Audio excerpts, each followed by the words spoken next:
안녕하세요. 저는 결혼이라는 것이 인생에 꼭 필요하다는 생각을 하지 않았었어요. 남자에도 관심이 없었고, 결혼에도 관심이 없었던 저였지만, 우연찮게 결혼이란 것을 하게 되었고, 그것 때문에 제 인생이 이렇게 엉망이 될 것이라고는 상상조차 하지 못했어요. 가난한 집에서 태어난 저는 가난이란 것이 너무너무 싫었어요. 가난을 겪어보지 않은 사람들은 느낄 수 없는 거죠. 똑같은 교복을 입고 있다고 해도 가난은 티가 났어요. 숨만 쉬어도 고정적으로 나가는 돈 때문에 어머니는 늘 힘들어 하셨어요. 아버지가 벌어오는 돈으로는 턱없이 부족했거든요. 두 분 다 사치스러운 것도 아닌데 워낙 두 분 다 없는 상태에서 결혼을 하셨고 같은 일을 해도 적은 월급을 받았기에 형편은 나아지지 않았어요. 비가 오면 일거리가 없어서 수입이 없었던 아버지 때문에 어머니는 제가 어느 정도 크고 나서부터는 식당에서 일을 하셨어요. 그렇게 해서라도 두 분이서 같이 벌어야 한 달에 겨우 살 수 있었거든요. 서로 고된 일을 하시다 보니 집에 오시면 늘 힘들어 하셨고 돈 때문에 부모님은 자주 다투셨어요. 특히나 비가 오는 날이면 그 정도가 더 심해졌어요. 식당 일을 하고 힘든 몸으로 들어오신 어머니는 비가 와서 일을 갈 수 없어 집에만 있는 아버지를 보고는 화를 내셨고 아버지는 또 아버지대로 어쩔 수 없는 상황에 화를 내고 있는 어머니에게 또 화를 내셨어요. 그로 인해 저희 집은 늘 분위기가 어두웠고 그런 환경에서 자란 저 역시 성격이 어두울 수밖에 없었고 포기하는 것들이 많아지기 시작했어요. 학교에서 수학여행이나 야영을 가게 되면 저는 부모님에게 안내문조차 보여주지 못했어요. 갈 수 없는 형편이란 것을 뻔히 알고 있었기에 처음부터 말하지 않은 거죠. 저는 다른 친구들이 여행으로 들떠 있을 때 가만히 가슴 아파해야 했어요. 자라면서 이런 일들이 비일비재하니 저는 가난이 죽는 것만큼 끔찍했어요. 부모님이 가난을 벗어나려 아무리 발버둥을 쳐도 밑 빠진 독에 물 붓는 것처럼 나아질 기미조차 보이지 않았고 저는 하루라도 빨리 벗어나고 싶었어요. 이 지긋지긋한 가난을 벗어나는 길은 공부뿐이라고 여겼어요. 학교에서도 집에서도 저는 미친 듯이 공부를 했어요. 제가 늦은 밤까지 불을 켜고 공부를 하고 있으면 아버지는 어차피 대학 갈 형편도 안 되는데 공부를 왜 하냐며 제 속을 긁었어요. 도와줄 수 없으면 가만히라도 있는 것이 저를 도와주는 것인데 저는 아버지가 그런 말씀을 하실 때마다 너무 답답했어요. 아버지가 그러면 그럴수록 저는 더 이를 악물고 공부를 했고 꼭 보란듯이 성공할 거라고 다짐을 했어요. 그 결과 저는 원하는 대학에 장학금을 받으며 다녔고 하루 24시간을 쪼개가며 공부하고 아르바이트를 하며 그렇게 4년을 정신없이 보냈어요. 주위에서는 저더러 독종이라고 말을 했지만 저는 그렇게 할 수밖에 없었어요. 다른 친구들처럼 즐길 거 다 즐기고 그렇게 살 수 있는 형편이 아니었거든요. 그렇게 열심히 살아서 복이 들어온 것인지 저는 운 좋게도 대기업에 입사까지 하게 되었어요. 부모님은 저보다 더 좋아하셨어요.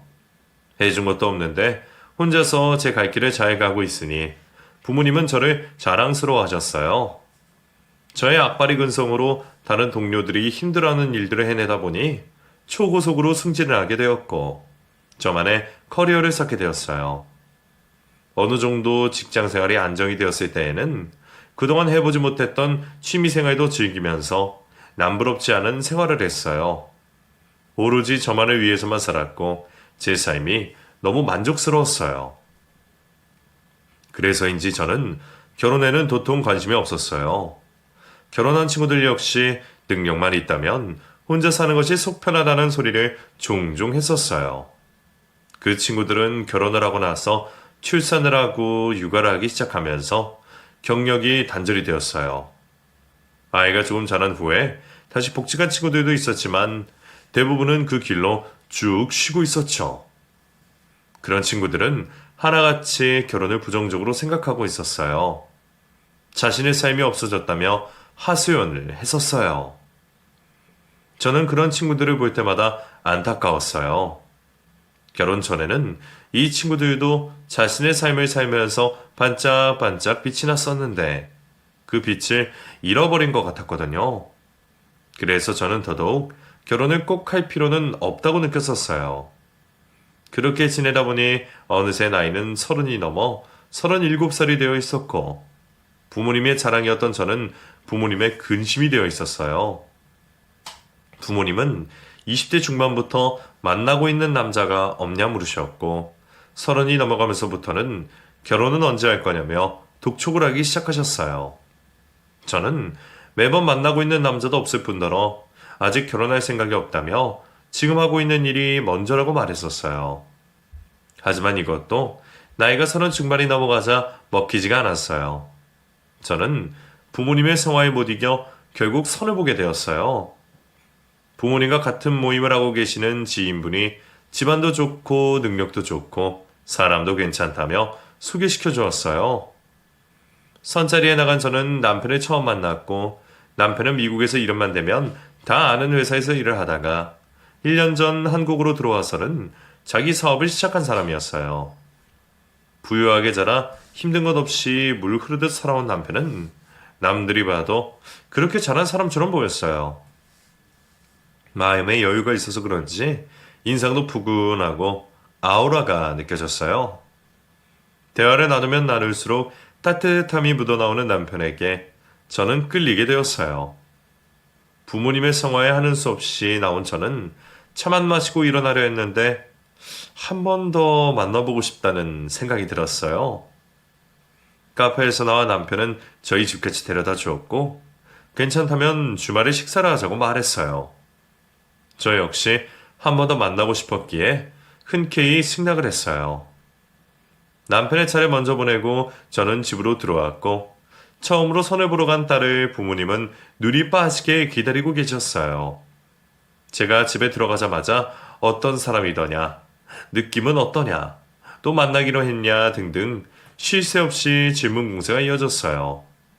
저는 환하게 웃으며 주말에 식사를 같이 하기로 했다고 말을 했고 부모님은 잘 되었다며 좋아하셨어요. 그리고 며칠 뒤 주말 저녁 남편의 친구가 운영을 하고 있는 식당에 식사를 하러 갔고 첫 만남 때보다 남편이 더 편안했어요. 자신이 다니던 회사를 그만두고 왜 사업을 시작하게 되었는지, 어떤 미래를 꿈꾸는지 이런저런 이야기를 나누다 보니 남편에 대해서 더 알 수 있었고 경제적으로든 성격이든 다 완벽해 보이는 남편에게서 따뜻함과 여유로움이 느껴졌어요. 어렸을 때부터 가난이 싫어 부자가 되고 싶었던 저는 조금은 이기적이고 계산적이고 차가운 성격이었던 저와 정반대인 남편에게 저는 점점 더 끌리게 되었고 결혼을 전제로 연애를 시작했어요. 제가 남편과 만남을 이어가자 부모님은 길게 볼 곳이 뭐 있냐며 괜찮은 사람이라면 하루라도 빨리 결혼을 하라고 성화하셨어요. 저는 이제 겨우 서너 번 만난 사람인데 뭐가 그리 급하시냐며 아직 좀 더 알아보고 해도 늦지 않다고 말했어요. 하지만 부모님은 제 나이를 들먹이며 이렇게 만나다가 잘못되면 아까운 시간만 낭비하는 것이 아니냐며 다 알고 만나는 사이 뭐가 더 궁금한 것이 있다고 그러냐며 하자 없으면 결혼해서 마음 맞춰가며 살면 그만이라고 하셨어요. 그렇지만 저는 나이가 많아서 떠밀려서 하는 결혼은 하고 싶지가 않았어요. 저는 사랑이 전부인 20대가 아니었거든요. 이리저리 따져가며 저에게 맞는 사람과 결혼을 하고 싶었어요. 남편과 연애를 시작한 지 2달이 되어갈 때쯤 남편은 결혼에 대해서 먼저 말을 꺼냈고 저는 빠르다는 생각이 들었지만 자꾸 압박을 하시는 부모님 때문에 하는 수 없이 결혼을 서두르게 되었어요. 다행히 양가 어른들도 다들 허락을 하셨고 저희는 일사천리로 결혼식을 올리게 되었어요. 워낙 둘 다 사회생활을 오래 한 상태나 지인들이 많이 와서 축하를 해주었고 특히나 남편의 대학 동창들은 따로 춤을 연습해서 이벤트를 해주었어요. 그 친구들 덕분에 저희의 결혼식은 더 빛이 났어요. 만난 지 3달 만에 결혼을 하게 된 저는 아직 서로에 대해서 많이 알지 못했기에 아이는 천천히 갖고 싶었어요. 남편에게 아이는 천천히 가지자고 말을 해야 하는데 주위에서 다들 남자들은 자기 자식에 대한 것이 크기 때문에 결혼을 하면 다들 자식을 빨리 갖고 싶어 한다는 말을 많이 해서 어떻게 남편에게 말을 해야 하나 고민을 하고 있었어요. 다행히 남편이 먼저 이야기를 꺼냈고 남편 역시 저와 같은 생각이라는 것을 알았어요. 저희는 당분간 신혼을 즐기기로 했어요. 하지만 저희의 생각을 모르시는 부모님은 결혼을 하자마자 제가 나이가 있어서 빨리 아이를 가져야 한다고 연락을 할 때마다 그 이야기를 하셨고 한 번은 몸에 좋다는 한약을 지어오셨어요. 저희 아이는 조금 천천히 갖기로 했어요. 그게 무슨 소리냐? 만난 지 석 달밖에 안 돼서 연애 좀 하다가 그때 가지려고요. 기회가 지금 무슨 소리 하는 거니? 지금 네 나이가 몇인데 노산이야 이거 사. 노산이지 그럼. 지금 가져도 내년에 나올 텐데 너 그러다 하고 40 된다. 애도 젊을 때 낳아야 좋은 거지. 늙어서 낳아서 키우려면 얼마나 힘든지 알아? 저희가 알아서 할게요. 이왕 지어온 것이니 아무 생각 말고 잘 챙겨 먹어. 임신할 것도 아닌데 뭐하러 먹어요? 비싼 돈 주고 해온 건데 그럼 버리니? 몸에 좋다고 생각하고 잘 챙겨 먹어. 미리 물어보시지. 너 그러다 나중에 후회한다. 후회를 해도 저희가 하니까 이제 그만이요. 왜 기도 안 차서. 어머니는 어이가 없다는 표정을 지으며 아버지와 함께 집을 나가셨어요. 저는 한약을 박스에서 꺼내어 냉장고 야채칸에 넣었어요. 임신할 것도 아닌데 괜히 사오셔서 돈만 벌었다고 생각을 했어요. 그냥 버릴 수도 없고 그렇다고 먹을 수도 없고 너무 난감했어요. 그날 저녁 퇴근을 하고 온 남편에게 부모님이 몸에 좋다며 한약을 사오셨다며 하나 뜯어서 챙겨주며 매일 하나씩 챙겨 먹으려고 그랬어요. 남편은 단숨에 한약을 들이켰어요. 그리고 남편은 친구들을 초대하자고 말을 했어요. 양가 어른들을 초대해 집들이는 했지만 아직 지인들은 초대를 하지 않았거든요. 남편은 결혼식 때 대학 동창들이 이벤트를 해줬는데 그것에 대한 감사의 인사를 해야 하지 않겠냐고 말을 했어요. 저도 당연히 그렇게 하는 것이 맞다고 생각을 했고 돌아오는 주말에 친구들을 초대하기로 했어요. 친구를 초대하기로 해놓고 저는 집들이 음식을 어떻게 해야 할지 신경이 쓰였어요. 간편하게 배달을 시키려니 왠지 정성이 없어 보이고 그렇다고 음식을 장만하자니 할 줄 아는 요리도 딱히 없었거든요. 하는 수 없이 저는 어머니에게 부탁을 했고 저희 부탁에 어머니는 양손 가득 장을 봐오셨어요. 갈비찜, 잡채, 오징어 무침, 추어탕까지 어머니는 맛깔나게 음식들을 만드셨어요. 저는 어머니가 요리를 하시는 동안 옆에서 보조를 하며 어머니를 도왔어요. 간을 보라며 입안에 넣어주신 음식마다 모두 다 맛있었어요. 음식 준비를 다 마치고 저는 어머니가 없었으면 어떻게 됐을지 막막했을 거라며 감사의 인사를 전했어요. 남편 역시 너무 감사하다며 봉투를 건넸고 어머니는 봉투를 다시 밀어내며 서둘러 신발을 신고 나가려 하셨어요. 남편은 어머니를 뒤쫓아가 어머니 외투주머니에 봉투를 넣어드렸어요. 어머니는 마지못해 하시며 잘 쓰겠다며 집들이 잘하라는 말을 하시고는 가셨어요. 어머니가 가시고 난 후 저는 서둘러 옷을 갈아입고 손님이 오기만을 기다렸어요. 조금 뒤 남편의 친구들이 우르르 다 같이 들어왔어요. 하나같이 축하한다고 들어서며 집들이 선물을 전해주었어요. 친구들은 먼저 집 구경을 시켜달라고 말을 했고 남편은 친구들에게 방마다 구경을 시켜주었어요. 그리고는 거실에 차려놓은 상으로 친구들을 안내했고 친구들은 음식을 보고 감탄을 하며 자리에 앉았어요. 결혼식 때 다 온 친구라는데 그날 너무 긴장을 하고 정신이 없어서인지 처음 보는 얼굴도 있었어요. 결혼식 때 덕분에 즐거웠어요. 연습을 더 했어야 했는데 아쉽더라고요. 아니요, 너무 멋졌어요. 고마워요. 별 말씀을요. 그 정도는 해야죠. 음식이 입에 맞을지 모르겠네요. 너무 맛있어요. 직접 다 하신 거예요? 아니요. 친정어머니가 도와주셨어요. 어머니께서 고생하셨겠어요. 남편의 친구들은 어머니의 음식이 맛있다며 즐겁게 식사를 했고 남편이 들고 온 술을 마시며 더 화기애애해졌어요. 그때 초인종이 울렸고 또 한 명의 친구가 들어왔어요. 제가 좀 늦었죠? 아니에요. 어서 와요. 결혼 축하드려요. 제가 그날 사정이 있어서 결혼식을 못 갔거든요. 아, 그러셨구나. 감사해요. 행복하게 사세요. 그 친구는 긴 웨이브 머리를 한 여자친구였어요. 남편의 옆에 자리를 앉은 그 친구는 남편에게도 결혼을 축하한다며 전해있고 다른 친구들과 이야기를 나누며 음식을 먹었어요. 저는 뒤늦게 온 친구에게 따뜻하게 데운 추어탕과 밥을 건넸어요.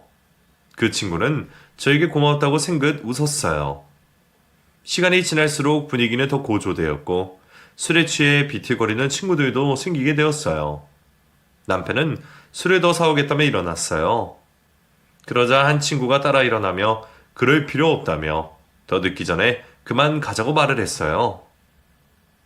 그러자 남편은 무슨 소리를 하냐며 더 놀다가 내일 천천히 가라고 말을 했어요.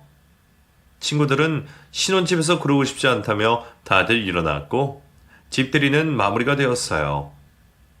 친구들이 다 가고 나니 집은 한순간 조용해졌고 저는 뒷정리를 하기 시작했어요. 남편은 술에 취한 것인지 꿈쩍도 하지 않은 채 깊은 잠에 들었어요. 어찌나 그릇들이 많은지 치워도 끝이 없었어요. 한참이 지나서야 마무리가 되었고 저는 침대에 고단한 몸을 뉘었어요. 평소에 불면증이 있어 잠을 잘 못 잤었는데 어찌나 피곤하던지 곧바로 골아떨어졌어요. 그 이후로 남편은 대학 동창들과 꾸준히 모임을 이어갔었고 저도 몇 번 그 자리에 나가게 되었어요. 학창시절 공부만 미친 듯이 했던 저는 새로운 사람을 만나는 것이 익숙치가 않았어요. 특히나 고등학교 때부터는 그것이 더 심해져 누군가를 만나는 것 자체가 거의 없었어요. 사회에 나와서도 일적으로 만난 사람들이 대부분이다 보니 사적인 대화를 하는 자리에 오래 있으면 있을수록 저는 에너지가 소모되는 것 같았어요. 모임을 하고 집에 돌아오면 아무것도 하기가 싫고 그저 쉬고 싶어졌어요.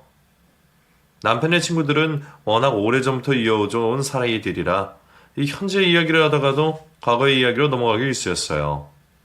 다들 그때의 일로 웃고 떠들며 이야기를 나누게 되면 아무것도 모르는 저는 그저 같이 웃고 있을 수밖에 없었어요. 공감대가 없는 무리 속에 끼어 있는 것이 꼭 외딴 섬에 혼자 있다는 느낌이 자주 들었던 저는 어느 순간 남편이 같이 가자고 하는 자리에 핑계를 대며 빠지게 되었어요. 마음이 불편한 자리에 가서 스트레스를 받느니 차라리 안 가는 것이 낫겠다는 생각이 들어서였어요. 남편은 자신의 친구들과도 친해지려고 노력을 해보라고 그랬지만 저는 쉽지가 않았어요. 몇 시간을 가만히 이야기만 듣는 것도 너무 힘이 들었고 그 시간에 차라리 제가 좋아하는 일을 하는 것이 더 효율적이라고 생각했어요. 처음에는 남편도 몇 번 같이 가자고 말을 했다가 제가 계속 거절을 하니 어느 순간부터는 같이 가자는 말 없이 혼자 다니게 되었어요. 이번 주말에 친구들과 여행 가기로 했는데 같이 갈 수 있겠어? 나 그런 거 싫어하는 거 알면서. 당연히 알지. 그래도 한번 물어보는 거야. 혹시나 갈 마음이 있나 해서. 난 괜찮으니까 혼자 다녀와. 같이 가면 좋을 텐데. 결혼한 친구들은 다 부부 동반으로 나오는데 나만 혼자 나가니 애들이 한마디씩 거들어서 말이야. 미안해. 조금 더 친해지면 그때 갈게. 자주 얼굴을 봐야 친해지지. 알았어. 다음에는 꼭 같이 갈게. 이번에는 혼자 다녀와. 알았어. 남편은 고정적으로 등산이나 여행을 다녔고 저는 별 의심 없이 친구들이니 믿고 보내주었어요. 남편이 없는 동안 저는 잠도 자고 음악도 듣고 나름 여유롭게 시간을 보냈어요. 평일 업무에 시달리다 주말에 잠깐 이렇게 쉬는 것이 저에게는 행복이었어요. 따로 또 같이 각자 자신의 삶을 즐기면서 지냈어요. 어느 한쪽이 이런 생활이 싫으면 다툼이 생길 수도 있는데 저희는 둘 다 같은 생각을 가지고 있었기에 괜찮았어요. 며칠 뒤 여행을 가기로 한 주말 남편은 아침 일찍 짐을 챙겨서 나갔고 저는 침대에서 평소 부족했던 잠을 청했어요. 새벽같이 일어나 자정이 넘어서야 잘 수 있었던 저에게 정말 꿀맛 같은 휴식이었어요. 한참을 자고 일어났더니 점심때가 훨씬 지나 있었어요. 저는 이불 속에서 나와 그 전날 시켜 먹었던 족발을 전자레인지에 돌려 데워 먹으며 핸드폰으로 이것저것 영상을 보다가 갑자기 친구가 떠올라 친구에게 전화를 했어요. 어렸을 때부터 한 동네에서 오랫동안 같이 자라온 저와 제일 친한 친구였어요. 다른 친구들에게는 털어놓지 못하는 고민들도 이 친구에게는 모든 것을 털어놓을 수 있었거든요. 가정 형편이 비슷해서 저희는 공감을 할 수 있는 것들이 많았어요.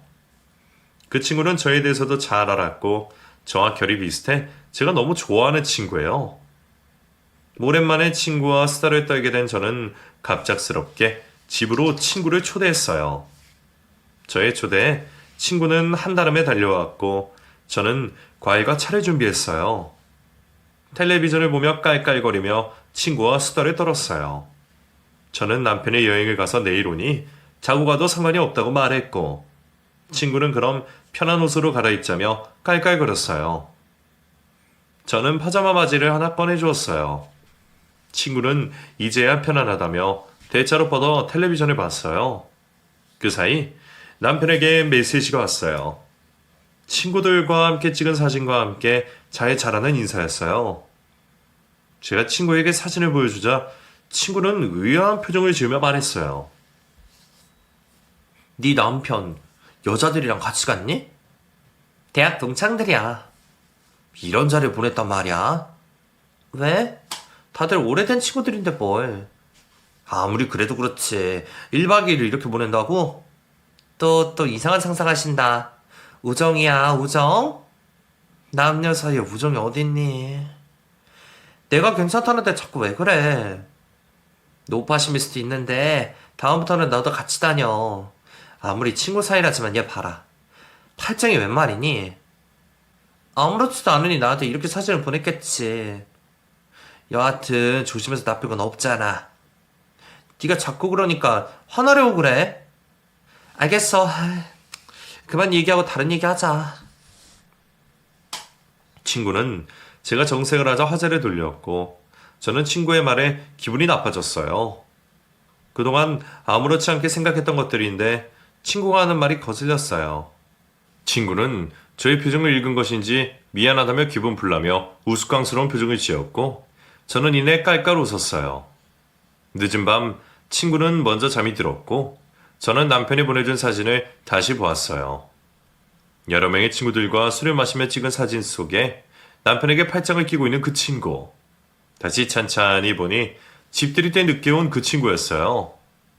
저는 친구의 말을 떠올리며 한참을 사진을 보다가 남편이 보낸 사랑해 하는 메시지를 보는 순간 고개를 가로지으며 웃었어요. 남편에게 저도 사랑한다는 메시지를 보내고서는 핸드폰을 닫았어요. 제가 지금 무슨 상상을 하고 있는 것인지 제 스스로가 너무 어이가 없었어요. 다음날 저는 친구와 무엇을 할까 고민을 하다가 백화점에 가기로 했어요. 마음에 드는 옷도 사고 맛집에 찾아가 맛있는 음식도 먹었어요. 친구와 함께하는 시간은 정말 순식간에 지나가는 것 같았어요. 하루 종일 돌아다니다 저녁이 다 돼서야 저는 집으로 돌아왔고 집에 먼저 도착했을 줄 알았던 남편이 없자 저는 남편에게 전화를 걸었어요. 남편은 오는 길에 배가 고파서 저녁을 먹고 헤어지기로 했다며 먼저 저녁을 먹으라고 했어요. 저는 저녁 준비하기 귀찮았는데 잘 되었다며 쇼핑한 것들을 정리를 하고 소파에 앉아 잠시 쉬고 있었어요. 몇 시간이 흐르고 여행을 갔던 남편이 돌아왔고 저희는 이틀 동안 있었던 일들을 나누며 밤을 보냈어요. 다음 날부터 또다시 저희는 다람쥐 쳇바퀴처럼 회사를 다녔고 주말마다 남편은 모임을 핑계로 나가게 되었어요. 저는 남편과 데이트를 하고 싶었지만 늘 선약이 있었던 남편 때문에 할 수가 없었어요. 평일에는 늦게 들어오는 남편 때문에 대화라는 것도 길게 나눌 수가 없는데 주말마저도 따로 보내야 하니 저는 섬섬 서운한 감정이 생기기 시작했어요. 한 달에 한 번 정도야 이해를 한다지만 매주마다 저러니 저의 인내심도 바닥이 보이기 시작했어요.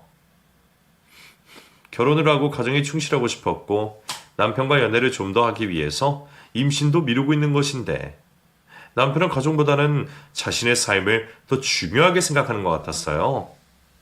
결혼을 하기 전이나 지금이나 다를 바가 없는 남편에게 저는 점점 지쳐갔어요. 이번 주말에 영화 보러 갈까? 난 안 되는데. 왜? 모임 있어. 무슨 모임? 대학 동창? 또 만나? 왜 그렇게 자주 만나는 건데? 뭘 또 그렇게 자주 만났다고 그래. 지난번에 여행 다녀왔잖아. 그게 언젠데 그래. 그럼 우리는 대체 언제 데이트할 수 있는데? 매주 당신 약속 있다고 그러고 평일에는 일 때문에 항상 늦게 들어오고. 우리 부부 맞아? 내가 같이 가자고 말을 해도 안 가는 사람이 누군데 그래. 나 때문이란 소리야? 당신이 불편해서 싫다며. 같이 가면 아무 문제 없는 거 아니야? 그래? 알겠어. 이번 주말에 나도 같이 갈게. 뭐? 갑자기? 왜? 가면 안 돼? 언제부터 같이 가자며. 아니 뭐 안 가다가 갑자기 간다니까 그런 거지. 같이 가 그럼. 알겠어. 저는 홧김에 가기 싫었던 남편 모임에 가기로 했고 최대한 예쁘게 꾸미고 가고 싶었어요. 그래서 퇴근을 하고 백화점에 들렀어요. 어떤 옷을 입어야 잘 입었다고 소문이 날까 이리저리 둘러보다가 원피스 하나가 눈에 들어왔어요. 정장 같으면서도 편안한 느낌이 나는 원피스였어요. 그 원피스를 다고 거기에 맞는 가방과 신발까지 싹 다 구매를 했어요. 이 정도면 충분하다고 생각을 한 저는 만족해하며 집으로 돌아왔어요. 모임이 있던 날 당일 오전에 저는 미리 예약을 해둔 샵에 가서 머리도 하고 만반의 준비를 다 했어요. 집에 돌아와 옷을 갈아입고 평소에는 한 듯 안 한 듯 화장을 하고 다녔던 저는 이목구비가 또렷이 보이도록 좀 더 진하게 화장을 했어요. 준비를 마친 제가 나오자 남편 눈이 휘둥그레졌어요. 예쁘다고 말을 할 줄 알았던 남편은 무슨 일이 있냐며 평상시와는 다르니 어색하다고 말을 했어요. 저는 신경 써서 한 화장인데 남편의 반응 때문에 김이 확 새버렸어요. 다시 화장을 고칠 새도 없이 남편은 늦었다며 빨리 나가자고 재촉을 했고 저는 찝찝한 마음으로 남편을 따라 나섰어요. 호텔 뷔페에 도착한 저는 오랜만에 보는 남편의 친구들과 인사를 나누었어요. 남편에게 팔짱을 낀 그 여자친구는 보이지 않았어요. 각자 자신이 먹고 싶은 것을 자유롭게 담아와서 먹으며 이야기를 나누었고 저는 같이 웃다가 어색해지면 음식을 가지러 자리에서 일어났어요. 가만히 앉아서 음식들이 줄줄 나오는 한정식보다는 오히려 이런 분위기가 오히려 더 편안했어요. 저는 제가 좋아하는 초밥 쪽으로 가서 이것저것 종류별로 담았어요. 가격대가 있는 곳이다 보니 비싼 재료들도 많이 있었어요. 한 접시 담아서 저는 자리에 돌아왔고 음식을 먹었어요. 남편이 저에게 와인을 따라 주었고 다 같이 건배를 하고 한 모금 마셨어요. 달달한 것이 제 입맛에 맞았어요. 배도 점점 불러오고 더 이상 음식을 가져오는 것은 무리일 듯 싶어 저는 남편에게 조용히 화장실에 다녀온다며 자리에서 일어났어요. 그리고는 화장실로 갔어요. 다행히 사람들이 없었고 저는 맨 구석 자리에 들어가 변기에 앉아 잠시 쉬었어요. 오랜만에 높은 구두를 신었더니 다리가 퉁퉁 붓는 것 같았어요. 잠시 구두를 벗고 다리를 주무르며 쉬고 있는데 여러 사람이 들어오는 소리가 들렸고 저는 자리를 비켜줘야겠다는 생각에 급히 구두를 신고 자리에서 일어나려다 다시 주저앉고 말았어요. 화장실에 들어온 사람들은 다름 아닌 남편의 친구들이었고 그들이 하는 이야기에 저는 기함을 하고 말았어요. 오늘 영재 와이프 와서 미영이 안 온 거 맞지? 그렇겠지. 와이프가 있는데 오는 건 아니지 않아? 걔네들 도대체 어쩌려고 그런다니? 나 영재 와이프 보는데 심장이 떨려서. 나도 그래. 눈앞에 없을 때는 몰랐는데 눈앞에 있으니 괜히 내가 죄 지는 것 마냥 영재 와이프 눈을 못 보겠더라. 영재 쟤는 무슨 생각으로 저러는 건지. 아무리 10년을 만났다지만 이제는 결혼한 유부남인데 저래도 되는 거니? 10년이 뭐니? 미국에 있을 때부터 동거했었잖아. 맞다, 그랬었지. 영재 부모님 때문에 결혼도 못하고 미영이가 먼저 한국으로 들어오고 곧바로 영재도 그 좋은 회사 그만두고 미영이 찾으러 한국 들어온 거였잖아. 그럼 둘이서 잘 살 것이지. 왜 엉뚱한 사람하고 결혼을 해서는 일을 이렇게 만들어? 사람 곤란하게? 부모님 등살에 못 이겨서 선보고 석 달 만에 결혼한 거잖아. 그 바람에 미영이랑도 저렇게 만나게 된 거지. 같은 여자로서 알려야 되는 거 아니니? 하설아, 무슨 소리 들으려고. 에휴, 모르겠다. 그만 나가자. 한참을 이야기를 하던 두 사람이 밖으로 나가는 소리가 들릴 때까지 저는 숨죽여 조용히 있다가 자리에서 일어나려고 하다가 다시 주저앉았어요. 제가 지금까지 무엇을 듣고 있었던 건지. 분명 저희 두 사람의 이야기를 나누고 있는데 상상조차 하지 못했던 이야기를 듣고 나니 저는 힘이 빠져 도저히 일어날 수가 없었어요. 잠시 앉아 멍하게 있던 저는 옆에 벽을 짚으며 겨우 일어나 문을 열고 밖으로 나왔어요.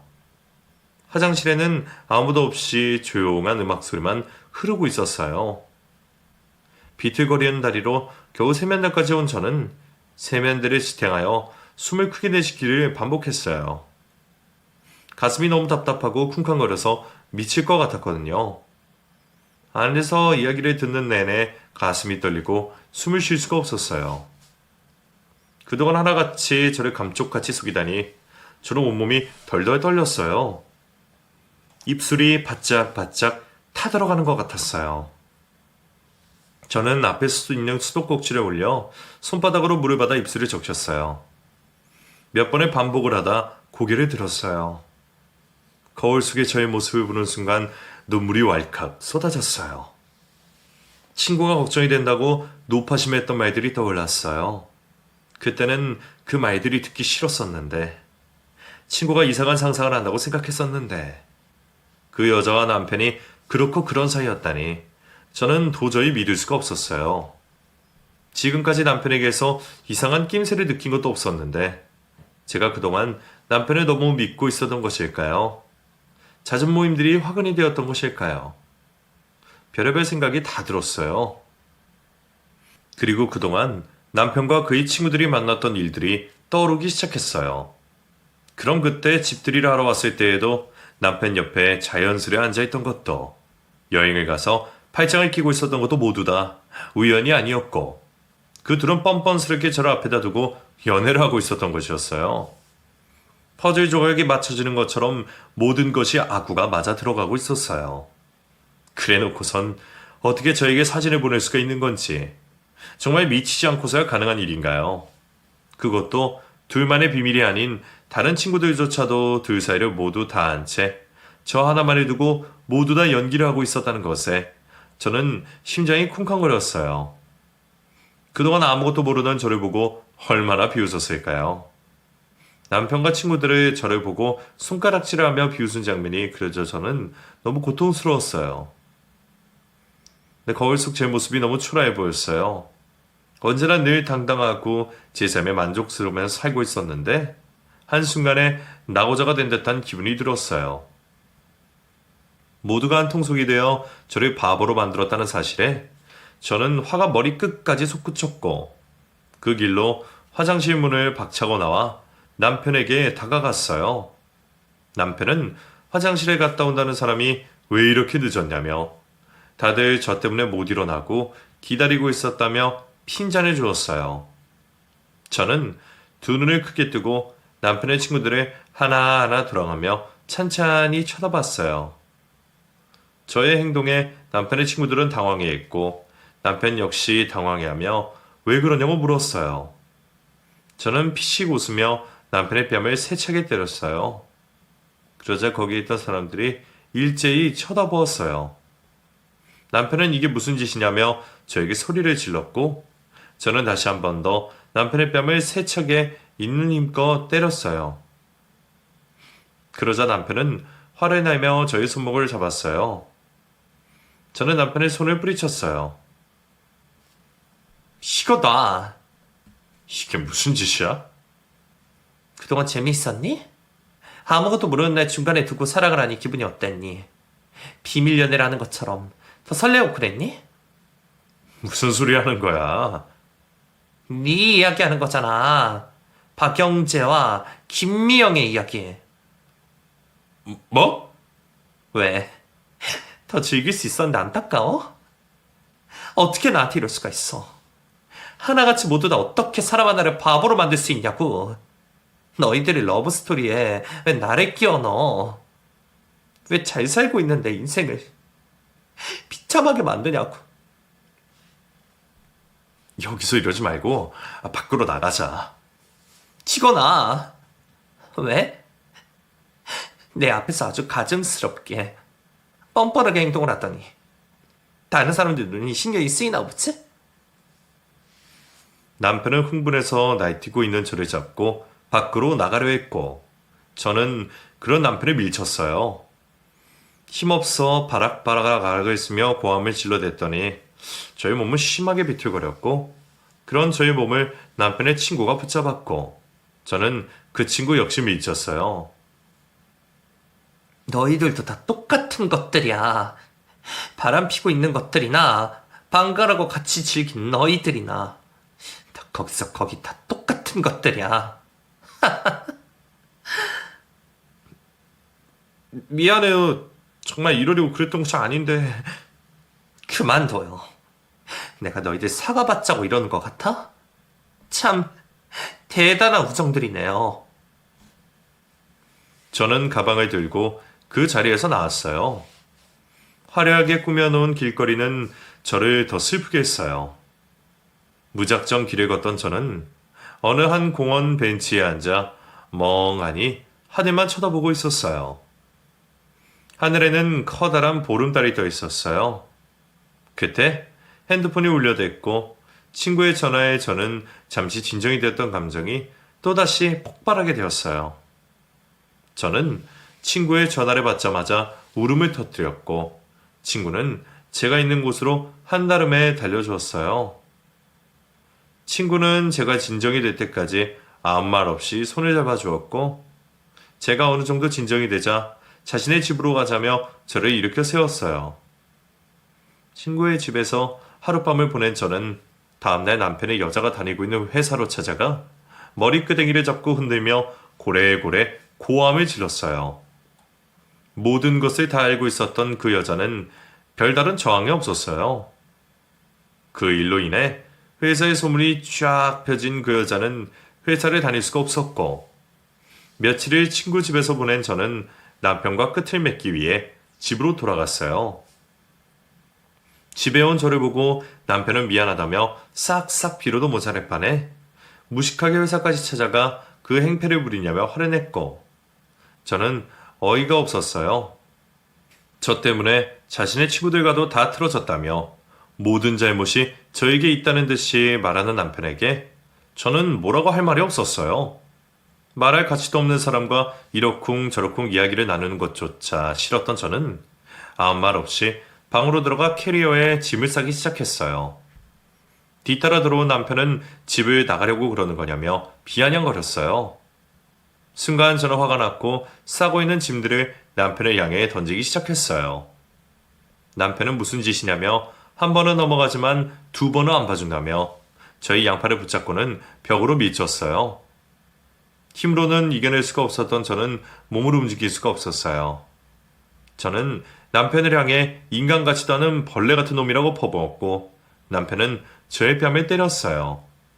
그 순간 저에게는 없던 힘이 솟아났고 있는 힘껏 남편을 밀쳤어요. 그리고 그 길로 저는 그 집을 나와 밖에서 지내며 이혼 소송과 사기 결혼, 상간녀 소송을 진행했어요. 저희의 소식을 들으신 시부모님은 자신들의 잘못이라며 용서를 해달라고 말을 했지만 저는 용서를 할 수가 없었어요. 지금껏 열심히 살아온 제 인생은 온데간데 없고 이제 사람들의 머릿속에는 부모님의 반대로 이루지 못한 사랑을 하고 있던 두 사람에게 이용당하고 이혼을 하게 된 마지막 저의 모습만 남아있을 테니까요. 이 일로 저는 대인기피증에 시달리게 되었어요. 모든 사람들이 저만 보면 웃는 것 같았어요. 다른 사람과 같은 공간에 있는 것도 힘이 들었던 저는 병원을 다니며 치료를 받고 있지만 쉽게 이겨낼 수가 없었어요. 다니고 있던 회사도 그만두고 집에만 틀어박혀 있는 저를 보고 부모님은 가슴 아파하셨어요. 특히나 어머니는 분에 이기지 못하고 남편의 회사로 찾아가 뒤집은 적도 여러 번 있었어요. 그럴 때마다 죄를 지은 그놈은 잘 먹고 잘 사는데 뭐가 못나서 너는 이러고 사냐고 우셨어요. 이렇게 혼자 청승맞게 지내지 말고 집으로 들어와 같이 사회자고 말씀을 하셨지만 저는 그런 말조차 듣기 싫었고 그저 저 혼자 있고 싶었어요. 오로지 저 혼자만. 1년이 지난 지금도 여전히 사람들을 대하는 것도 힘이 들고 사람들 믿지 못하겠어요. 하루빨리 털어내고 싶은데 다시 제 삶을 즐기며 살던 그때로 돌아가고 싶은데 생각처럼 쉽게 되지 않는 저의 모습에 화가 나 미치듯이 우는 적도 많잖아요. 언제쯤 이 생활이 끝이 날지는 모르겠지만 그런 날이 오긴 오겠죠. 그날을 기다리며 제 이야기는 여기서 끝내려 해요. 추운 겨울이 지나가고 따뜻한 봄이 올 때 그때 제 마음에도 봄이 찾아왔으면 좋겠어요.